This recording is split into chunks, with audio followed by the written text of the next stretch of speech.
Hello বন্ধুরা, good morning. Srabanti মণ্ডলের daily ব্লগে তোমাদের অনেক অনেক স্বাগত। একটা ছোট্ট মিনি ব্লগে। তো দেখো, সকালবেলায় ঘুম থেকে উঠে দেখি না বরমশাই নিয়ে চলে এসেছে খাসির মাংস। আর মাংসটা নিয়ে এসেছিলো জানো তো, পিস করা তো নিয়ে এসেনি, সাইড থেকে একটা বড় পিস নিয়ে চলে এসেছিলো। আর দেখো, বাড়িতে কিনেছে হচ্ছে, রাস্তার পাশ থেকে যাচ্ছিলো মাছ, ছোট ছোট ফুল চিংড়ি মাছ। তো সেই চিংড়ি মাছ কিনেছে। আর সেই মাংসটা দেখো কেটে দিয়েছে আমার ভাই। তো কেটে দেওয়ার পর এখানে দেখো অলরেডি মা সব কিছু গুছিয়ে রান্না করতে চলে এসেছে। মাংসটা কষাই করে নিয়েছে, আর নেওয়ার পর দেখো এই যে রান্না হয়ে গেছে, মা তরকারিটা ঢেলে নিয়েছে। আর অনেক দিন পর এই খাসির মাংস খাবো। আমার মা খাসির মাংসটা খুব সুন্দরভাবেই রান্না করে। দেখো, রান্না বান্না কমপ্লিট হয়ে গেছিলো। করেছিল চিংড়ি মাছের বড়া। আজকে দুপুরবেলা রান্না ছিল চিংড়ি মাছের, ফুল চিংড়ি মাছের বড়া আর খাসির মাংস। আর করেছিল কলা, উচ্ছে, আলু দিয়ে একটা শুক্তো মতো, তা সেটা একটু ভাজা ভাজা টাইপের করেছিল। তো দেখো, রান্নাবান্না কমপ্লিট হয়ে যাওয়ার পরে সবাই সবার মতো স্নান ধান করতে গেছে।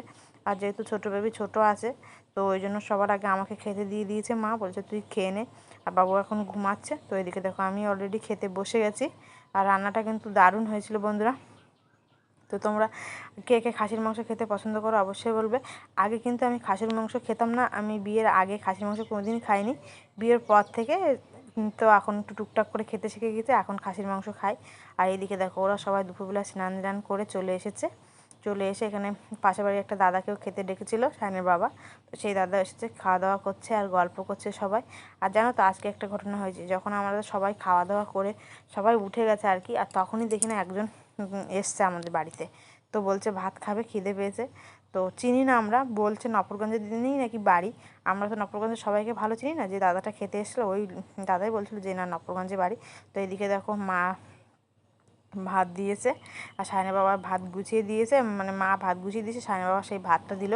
যা রান্না হয়েছিল সব দিয়েছে, সেই শুক্তো তরকারি দিয়েছে, চিংড়ি মাছের বড়া দিয়েছে, আর মাংস তরকারি ছিল। যেহেতু আমরা সবাই খাওয়া দাওয়া করে নিয়েছি, তারপরেও যেটুকু ছিল সেইটুকু দিয়েছে।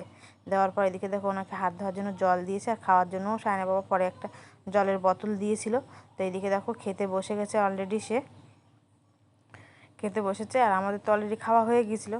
আর এইদিকে দেখো, আমরা তিনজনে কি করছি, আমার ছোটো বেবি করেছিল, মানে ঘুমাচ্ছিল না, একটু করছিল। আর এদিকে দেখো, যেই কোলে নিয়েছি সেই ঘুমিয়ে গেছে। তো যাই হোক বন্ধুরা, আমার এই ছোট্ট মিনি ব্লগটা তোমাদের কেমন লাগলো, ভালো লাগলে লাইক, কমেন্ট, শেয়ার, আর চ্যানেলটা অবশ্যই অবশ্যই সাবস্ক্রাইব করো। টাটা, তোমরা সবাই ভালো থাকবে, সুস্থ থাকবে। আবার দেখা হবে একটা ছোট্ট মিনি ব্লগে।